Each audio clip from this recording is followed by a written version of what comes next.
Whenever we check out our favourite bands online, message our friends on social media, or post a selfie, we leave an online trail. This is called our digital footprint. In fact, nowadays, our digital footprint can begin before we even know what a computer is. Every time you give an online platform information, they increase their virtual picture of you. This means companies and other people, whether we like it or not, know a lot about us. Have you ever wondered when you're online and the adverts seem to know what you like? That's your digital footprint catching up with you. Posts, messages, pictures, everything by you or about you adds to your digital footprint. Some of these things can be kept by the companies you give them to. But hang on, you can always delete it, right? No, not always. People can always screen grab things, and deleted things can still be hanging around somewhere online, and the negatives might come back to bite you. In the future, like when you meet new people or look for jobs, it's pretty much guaranteed that someone will look you up online, and you've got to think, what will they see? If you live part of your life online, then your digital footprint becomes part of not only your present, but also your future. You've got to own your footprint because it's with you for life.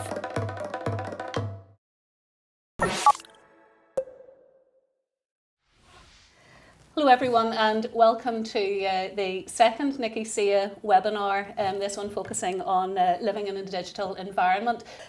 We have Hannah Sabu, who is a member of the Nikki Youth Panel. We also have Wayne Denner, who is speaker, author, trainer and all-round digital expert, it says here. We have Kula Yasima, who is the Northern Ireland Commissioner for Children and Young People. And then we also have Abby Horner, who is also a member of the Nikki Youth Panel. Okay, just to give a little bit more detail, Kula, could you maybe just explain the role of the Commissioner and of the office? Absolutely. So the Northern Ireland, as Northern Ireland Commissioner for Children and Young People, it's my job to promote and protect and safeguard the rights and best interest of all children in Northern Ireland, no matter where they are, no matter what age they are, no matter what circumstances they're living in. And one of the things we have to take into account is the United Nations Convention on the Rights of the Child. And we do that in a variety of ways, and I'll not go into it, so don't panic. But one of the big things is the UNCRC is 30 this year. So when it was written 30 years ago, there was no online, offline world. So some of the conversations we've been having is how do we make sure children's rights are protected in the online world as well as the offline world? So it's great that we're beginning to have these conversations because children have a right to receive services, to participate and also to be protected.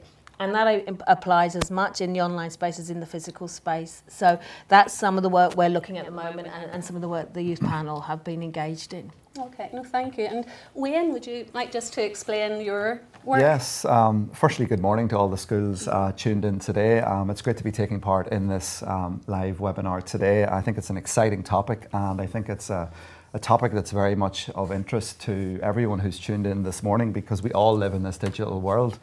My background is I've been involved in the digital world now for about 20 years. One of my very early claim to fame is I set up a very early social networking website, pre all of the stuff that we might talk about today, and grew it to a user base of 83,000 registered users. So I know a thing or two about the online space. I spend a lot of time in it.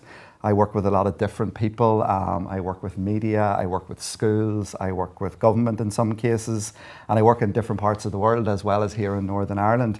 I speak to 50,000 young people a year, and my message is the internet and social media is a wonderful place. It's all about using it positively and responsibly and thinking of ways that we can use it to our advantage, but also remembering some of the risks and the dangers that the internet presents and making sure that we develop those skills, whether we're playing games online or we're using social media platforms, to be able to navigate those spaces as safely as possible, but also thinking about maybe the impact that it might have on our mental health and our well-being. So great to be here. Thanks, Wayne. And just to remind folks that the idea of today is that you're able to send your questions through and hear the views of the panel on those questions. We have some first ones coming through already. We may not get to all your questions during this, but what we'll try to make sure is that those questions are answered after the event and be available through FAQs. Just leading in, when we were discussing earlier, Hannah, you had a question for Wayne. Would you like to? When signing up for social media, why do they ask you to verify you're not a robot? You're not a robot, and it's a great question because many of us are signing up for social media platforms, many of us are signing up to play games, and a lot of the times, sometimes the accounts that are on the social media platforms or indeed on the gaming platforms aren't actually genuine accounts, they're not legitimate accounts, and in some cases they have been set up by programs or robots in that case. So whenever you're creating your account, it will ask you to verify that you're actually a human, and the platform itself wants to make sure that the people who are using the platform and playing the platform and engaging on the platform are actually real people and not robots. So it's a measure that the developer or the creator of the platform will put in place to limit sign up of fake accounts or accounts that are not real. So it's a good question to ask, and it's something that people sort of should think about whenever they're signing up, that remembering that not everybody on the platform can be real. Mm-hmm. Okay, thanks. And we have our first question in. It's from Holy Rosary Primary School. They're rights ambassadors, and they have, I think, a core question here, which is, and I'll put it to all the panel, but maybe particularly our youth panel members. How does social media affect your confidence when you're a child and young person?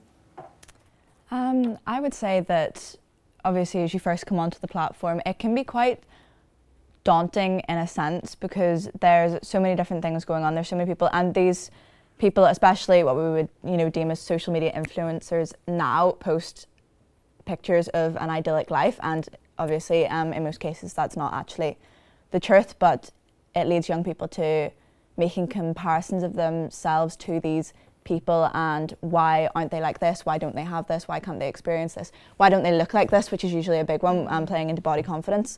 And I think as a young person myself, it would have affected me a little bit more when I was younger, and obviously still now growing up, and as you're becoming an adult, body confidence would be one of the main things. But I would say that it's just about not letting it take over your life. Yeah. Any particular tips about keeping positive when you're dealing with social media? People, and if you're following people that don't that are honest about what they post, because of course everyone wants to post nice pictures, but if they're honest and they post stuff that lets you understand that it's staged or that they do have bad days, that can make it a lot more relatable for a lot of young people, and that can help a lot of young people on social media. Thank you. We'll have another question in this time from from St Columb's College, Derry, and they ask, do you believe having a digital footprint has more positives or more negatives? Well, I wrote a book on this in 2015, and I believe that it has more positives than actually negatives. If you picking up from what Abby said, if you're thinking about how you're using it and you're following the right people, it can be hugely powerful, because what it starts to do is build a network for you. And you can learn a lot of new skills, you can improve your confidence, all of these types of things. And you can also see from that point of view the opportunities that that person has been able to get as a result of using social media positively and responsibly. So I think if you put your effort into creating positive content online, there's no doubt in my mind, and in fact the research and some of the experiences that I have had, it has opened up some pretty amazing opportunities. Yeah. But it's all about thinking about what you're posting, thinking about that digital footprint, and remembering that at some point that information is out there somewhere, and recruiters might be able to come across it, future universities might be able to come across it, and even future employers. So it's about making sure that you set your stall out and you create a positive digital footprint for yourself that can open up positive opportunities. Okay, thank you. And there's a question from St Catherine's College, Armagh, which I'll leave open to the panel and see who responds. What are your views on the impact of digital on literacy? My goodness, that's a very interesting question. Right, so as a middle-aged woman, I'm not even going to pretend I like all this text speak. I do think there's an issue. This is the mummy in me coming out. You know, the fact that I get texts and messages from my children and nieces and nephews that barely has a word correctly spelled. So I do think there has been an issue, and I have no doubt all the teachers that are listening to this are nodding their heads vociferously. So we do need to remember that there is a proper way of spelling. There is a proper way of constructing a sentence. So I think the way on a lot of keyboards now, the words coming up for you, and you can press that rather than do the ANO for I know. I mean, I can't. So that really annoys me so much. So I think as long as it goes back to what Abby says and what Wayne says as well, as long as you understand that the world you're in has different rules, and you're not using the literacy, the way we spell words in real life, in doing your English and your literacy. But the other, again, going back to Wayne's point, the other thing is there's some great opportunities for educational resources online that you can access and that can help you with your literacy and your numeracy. So it's a mixture. So please do not translate your text speak and your abbreviations, and certainly not your emojis, into your work and into the real world, because it will annoy the examiners, it'll annoy your teachers, and it'll annoy people like me. But also the resources and the potential of getting support if you're struggling with certain issues, and online books and is wonderful. So it's again moderation, and think about how you're using that space. Our ladies' grammar school are asking a very interesting question, because it's one that we actually were just discussing ourselves in the lead up to this, which is there an age limit for social media platforms? Oh, good grief. How long have they got? Well, I would say obviously you have the set limits. Like I know that Facebook is 13, isn't it? And I think Snapchat might be 13 as well. I'm not sure about any others, but I think it depends. I know that I didn't get any social media until I was 13, and I'm quite pleased about that, because of course I've come across some content that I wouldn't have thought would be appropriate for your younger users, not because of what it is, but because they might not know how to deal with it. You know, there's certain images that can come up. There's certain topics that can be discussed that people might not know how to handle if they see something upsetting, or how to talk to someone, or how to put their opinion across if they disagree with something and they want to talk about it.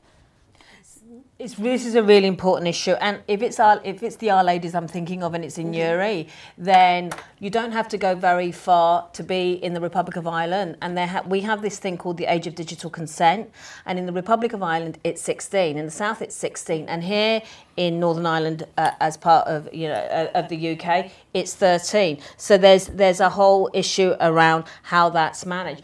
But Abby's right, and I'm sure Hannah and Wayne will agree, it's very, very confusing. So there are some set ages, but we've just had terms and conditions for YouTube where they're talking about 18, but we know there's no age verification systems.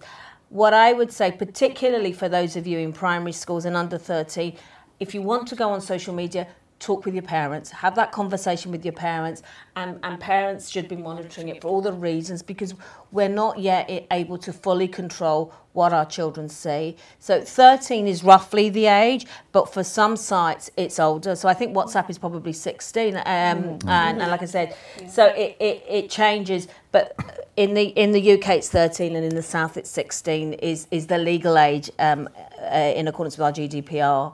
I suppose think about sharing personal information. Just be careful about the personal information that you're disclosing when you sign up to any of these social media platforms. I think that's a lesson for everybody who uses and signs up for things online, how your information can actually be misused. And it's important to maybe have a conversation with mum and dad if you're signing up for a certain site, and maybe they're asking you for some personal information that you don't feel comfortable with disclosing. And some of these websites in reality do ask for a lot of personal information that the person may not be comfortable with disclosing. So I think it's about, as well as signing up for the platform, it's understanding that your information can end up in places that maybe you didn't want it to end up on, or it could be misused in the form of maybe a cyber attack or a cyber breach, where maybe the platform gets hacked and suddenly passwords and email addresses are now out there for other people to use. So it's just important, and as Kahula says, sit down and have that conversation with your mum parents. and dad. Absolutely. That actually, I'm going to combine two questions here, because I think they really are sort of teasing that out in more detail, which is, how easy is it for people to access your digital footprint, and also how can we protect ourselves against things like hackers stealing personal information? Oh, that's a technical question for Wayne. I'm leaving that one to Wayne. I think to address the first one, which is very important, the digital footprint, I think we have to assume, and I've always been under the understanding that whenever you sign up for any social media platform and whenever you post anything online, it doesn't matter how wonderful the privacy settings are on the platform. Things can be screenshotted, things can end up on other places on the internet that you maybe didn't intend them to end up on. And that can impact your digital footprint. And I have seen examples of where people had all the best privacy settings set up in the world, and whenever you search their name, let's say on Google, there are images appearing within the Google search results that person thought that wasn't there. Absolutely. So I had another case where a young person came up to me in Dublin at one point who deleted their social media account, and still some of those images were made available in the search engines again.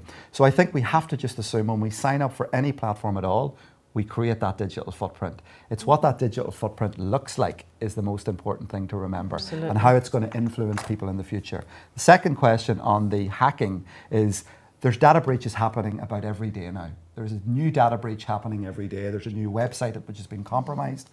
Just in January of this year, there was a list published of 771 million unique email addresses and passwords which are now available on the internet to download. The reality of it is we have to accept that data breaches are becoming very common.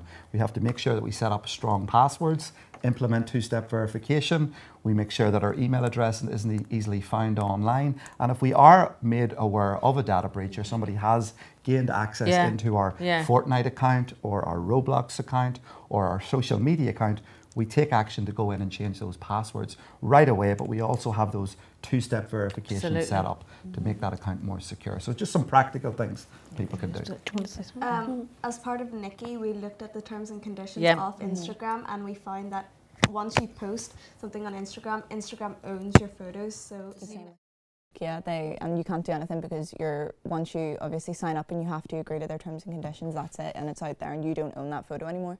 There's a significant issue with terms and conditions, and adults as well as children and young people listening to this will know how many of us read terms and conditions, and there's some work being done particularly by my colleague, the Children's Commission in England, around trying to simplify terms and conditions and trying just to make them on one side and understandable to all of us.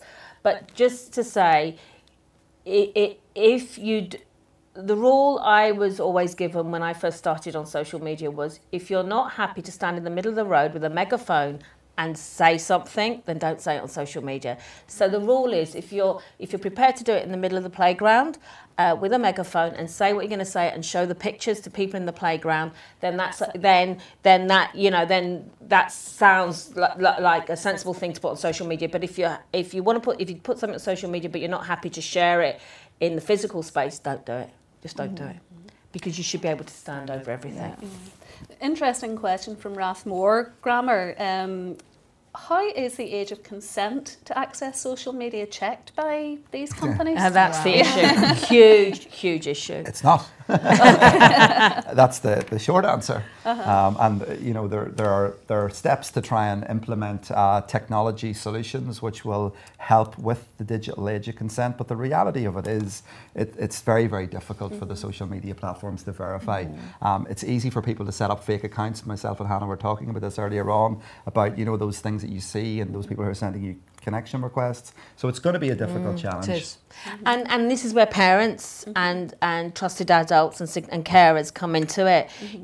We have to, as people who live with children, and it's our job to look after our children, it's how we support our children on social media. So, no child should have a social media account under the age of 13 unless it's with the agreement and supervision of their parents. So, that's really, it's up to us then to protect our children and reinforce whilst we wait on the social media companies to come up with a robust age verification process. So that's really, really important.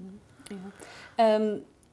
There's an interesting question looking at obviously the impact of social media. It's from Our Lady's Grammar School, and they're saying, what advice would you give to a young person if you're feeling overwhelmed in a negative manner, or if you're being bullied in social media websites? And I think that Abby?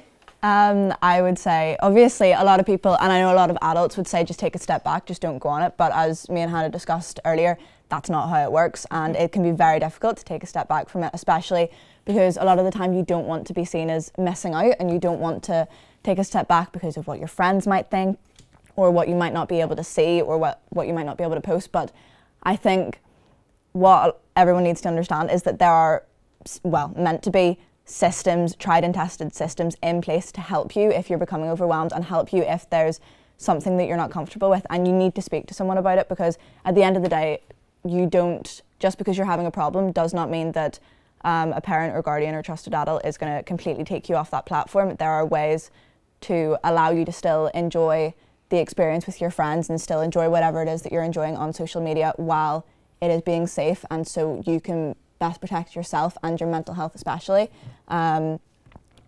without the threats of being bullied or something like that. I would say that on Instagram particularly, there is a report button. So when you're being impacted negatively, I would say to report and then talk to a trusted adult. Absolutely. And St Catherine's were asking, I think it links in with this, you know, is there anything that the government has done or that the big companies can do to prepare young people to be emotionally equipped for living in a digital age and for the impact of this? So in Northern Ireland, there's a couple of things that are happening here in Northern Ireland, and whilst progress has been a bit slower than it could have been because of our situation with our government, but there's been a consultation, and hopefully it'll come out soon, on what was called an e-safety strategy. It's likely to be called a digital strategy, which is around supporting children's safe use of online. And that's going to be really, really important about how government can ensure that there are protection mechanisms. The other thing that's also coming into force, hopefully, and many of the teachers listening will know about this, in September, is something called addressing bullying in schools. And any bullying situation online that has spilt over from school can now be reported to and addressed by schools within reason. So that's a couple of things that are happening here in Northern Ireland. It's absolutely right, though, that there is huge concern around social media companies and what they're doing themselves. So whilst we all work with them, and whilst we try and push governments to hold them to account, there's work going on with the Information Commissioner and all of that. It's how we manage it ourselves. I mean, and Wayne, as an expert in the field, can talk about what some of the companies themselves are doing, but I suppose for me, I don't think we can rely on the social media companies themselves. We have to protect our children ourselves, both government, parents and adults whose job it is to do so. I have a really tough question from St Catherine's following up on that. Long term, how would you get evidence that that sort of approach is actually working? Right, St Catherine's, really. It's a Friday morning, stop asking hard questions. That's a really, really good question. I'm going to go to Wayne while I try and work out an answer in my head. Go. That may not be the right thing to do. I think it's a great question. It's a brilliant question. Personally, as somebody who works at very grassroots levels, who is not involved in policy at all, but actually goes out into schools and talks to young people and engages with young people and tries to give them some very, very practical advice on ways to sort of manage this online space and deal with some of these things that can crop up, such as bullying, cybercrime and scams and that type of stuff. I would personally like to see a more joined up approach right across Northern Ireland. I think for a small country, I think we could definitely do a lot more. I think I would like to see more accountability with the social media platforms in Dublin, and many of them are based in Dublin. That's right. They're based just right up the road, and names like Instagram and Facebook and WhatsApp, they're all down there. And again, I would like to see representatives from Northern Ireland going and asking those difficult questions about what are the social media platforms doing, and not only that, but more investment. I mean, there was a £1 million investment last year in the Republic of Ireland from Facebook, £1 million invested to tackle some of the issues that were arising out of social media. How much of that money came north? And that's my question. And again, I would like to see that that money is spent in schools addressing these issues, equipping young people with those skills and helping build resilience and holding that social media platform a bit more to accountability. So that's my take on it. Well, I've come up with the answer now. Thank you. Okay. Thank you, Wayne. There's lots of ways of evidencing success. You know, you look at the research and you gather data. You do a lot of things, and Wayne's talked about, you know, what the social media companies are doing around their own social responsibility. But for me, and people like me, the biggest way is to ask children, young people themselves. So we know the e-safety strategy piece of work did a lot of work engaging with children, young people. The work we're doing here is talking to children. So we've got an idea how they feel safe or not about it, and parents particularly. So what we should do is continue that conversation with our children, and hopefully we will see the confidence and the feeling of safety and the positive use of social media and online activities, not just social media, improve. So, you know, there's all the data, all collecting information and what have you, but we need to continue having this conversation with our children because they're the experts in their own lives, and we need to be in partnership with them as well. So I got the answer in the end. I have a really interesting question from Holy Rosary Primary, which I'm maybe going to put to those people who have done digital detox, particularly Kula, who's in her last I'm in my last hours of digital detox. That Abby and can social media become addictive? Ladies. I would say yes. I did the digital detox a month ago, and for 3 weeks, and I felt as soon as I got off it, the first week was really difficult because I really wanted to go back onto it, and then I felt I was engaging with people better, I was sleeping better, and I realised how addicting social media is. And now that I'm back on it, I feel more responsible using it, and I use it better. I hated the detox. oh my God. I think that, of course, social media can become addictive, and I think we've had the discussion before in different meetings that the like button especially, it becomes very addictive, and that's the whole kind of basis around it. And I think that's probably why people keep going back. It's to get the recognition, I suppose, you know, the gratitude, and that's what people need to remove themselves from. And when we were doing our digital detox, I did notice that I felt better about myself because I wasn't, I mean, no one likes to say it, but I was depending beforehand on the idea of what other people thought of me. And after the detox, I realised that actually it didn't matter because they're not seeing everything that goes on. They're only seeing specific parts that you put out there. So just to say, and digital are not just for children. So the young people that in the Nikki Youth Panel have forced me. There's no, and I'm now at the last couple of hours of a 3-week detox. It's been a challenging and interesting experience, but I would recommend it to the adults and to parents to do it because you've heard from both Hannah and Abby, the quality of my thinking has improved. The quality of how engaged I am in the online space has improved. So please don't think for a minute I'm not going back on it. I am the minute the clock gets to midday. But I will definitely be more careful about how I use it. It won't be constant, always a feature in the background. So I would definitely recommend it for adults as well as for children and young people. I'm just glad I'm coming to the end of mine. Here's a question. If someone gets my information, how can I get it back? Well, it's difficult. It has to be Wayne. I think it's the question. I think is always, you know, is my information out there? It most likely probably is now. I mean, we've been using these platforms for a number of years now, and information does get shared, it does get transferred. Websites can get involved in data breaches and all of that type of stuff, and it can be very, very difficult to get that message back.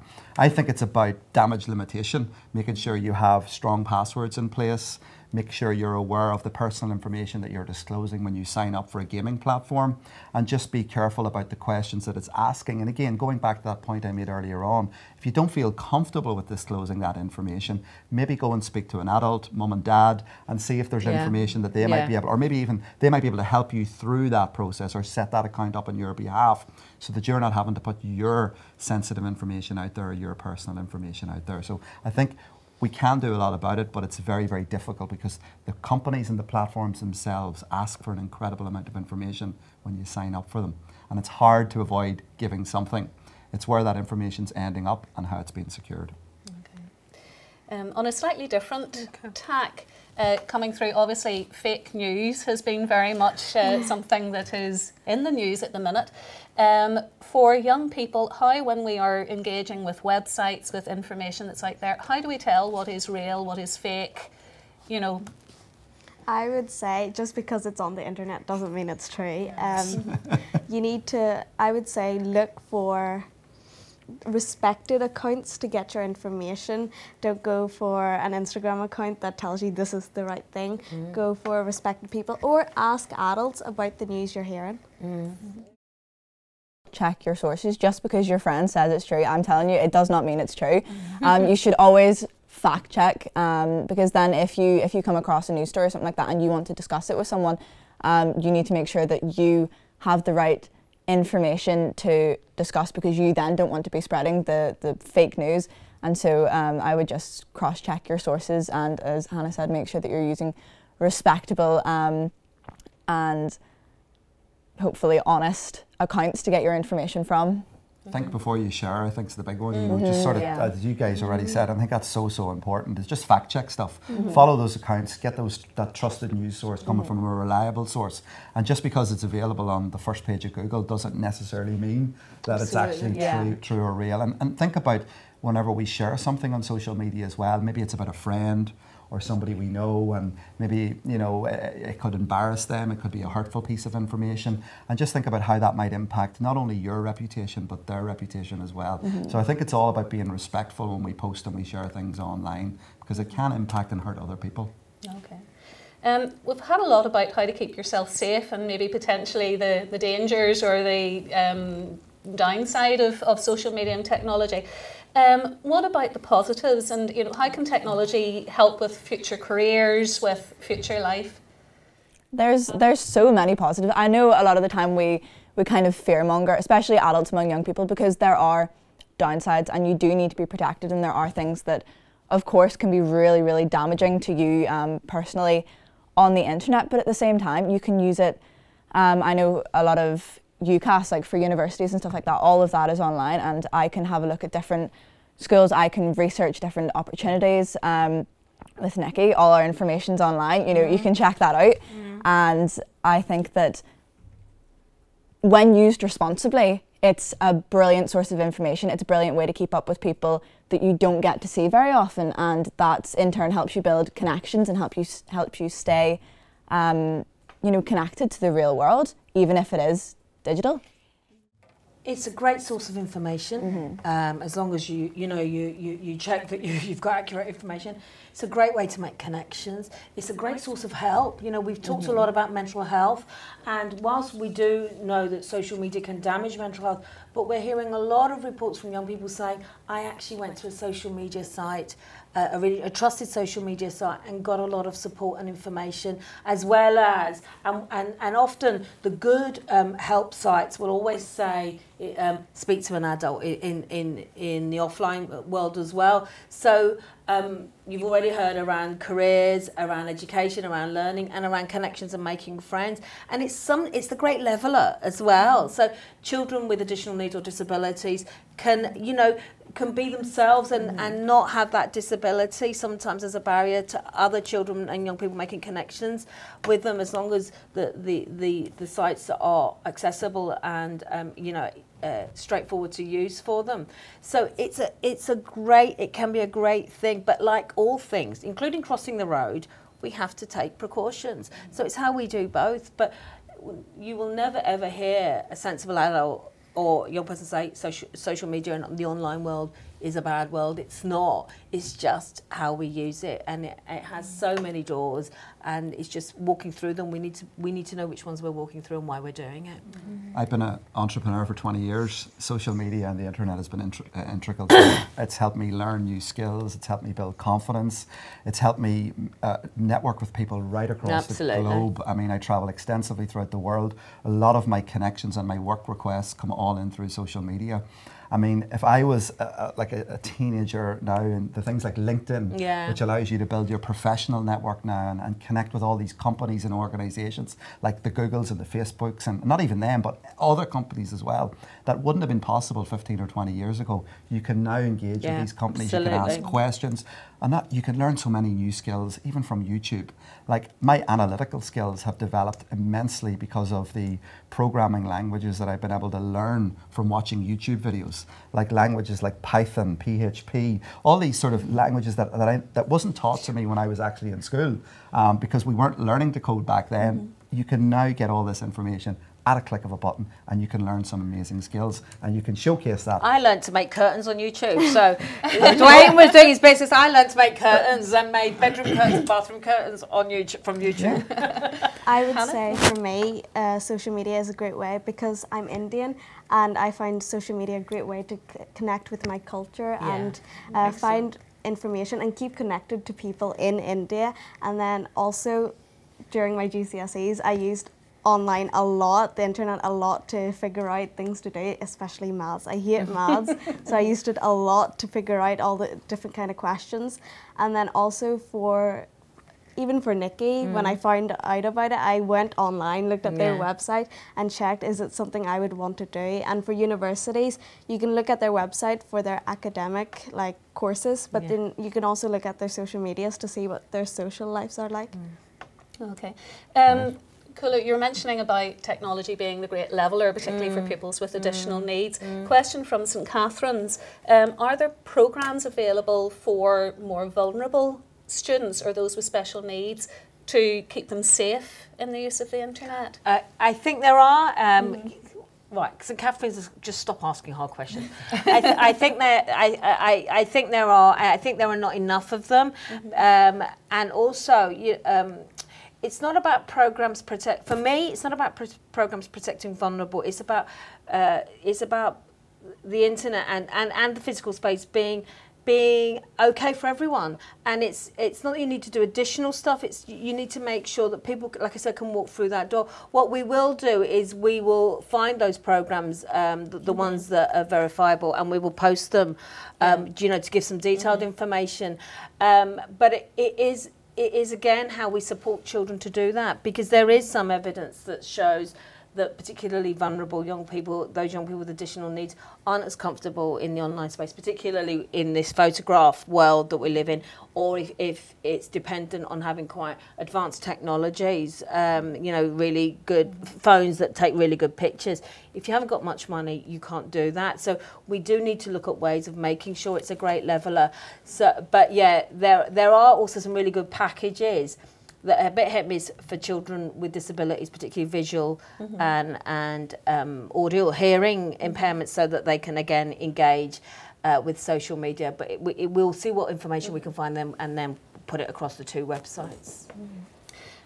Just linking in with the question, obviously you've been talking a lot for younger children about the role of parents in that. Are we convinced that parents are up to speed in terms of social media, and is there anything that we can... I think, You're shaking your head, Abby. Your tech speak, I think Text properly, use proper English. There's a lot of things or that Irish, if that's your medium. Parents, don't. There's a lot of things that I don't understand. I can barely turn on my laptop at home sometimes, and I don't know what this means. But I think that in order to protect themselves, because for a lot of adults, this kind of advanced technology might be a new thing, and that can be scary for everyone. And so to protect themselves and then in turn protect their children, parents need to know what's going on, and they need to try and familiarise themselves with the dangers and the resources that could be available to both them and their child. I couldn't agree more. Yeah, Wayne, as a parent yourself, yes, have you got any I tips? think there's a huge opportunity to learn together, and I think Abby makes a great point. I don't know everything, and sometimes my kids know more about the technology than I do, but then there's other cases where that I know about the risks and maybe they don't know about the risks. So I think it's about sitting down and having that conversation together, exploring the platforms. If you're interested in gaming, maybe many parents don't know or maybe don't play Fortnite themselves, but actually sitting down and working out how the Fortnite game works. making sure that the safety settings are set up the right way, and maybe even having a game of Fortnite from time to time with your young person in the home, and just sort of experiencing that world, I think, is no bad thing to do. And I think together we can learn to stay safe, and I think that's really, really important. It's not acceptable for parents to say, I don't understand it. It's just not. I think we've had really interesting conversation here. I hope those listening in have found it interesting as well. Just conscious we're coming to the end of our time here. Just to finish off, Kula, would you like just to remind us of the role of your office and of human rights defenders? So, in the question, in a very hard question from St Catherine's, I talked about children's voices and listening to children and young people. And when we're talking about children's rights, we're in a partnership. It's the job of all of us. It's the job of government and the state and schools. It's the job of parents to work with their children and young people, to listen to their children and young people.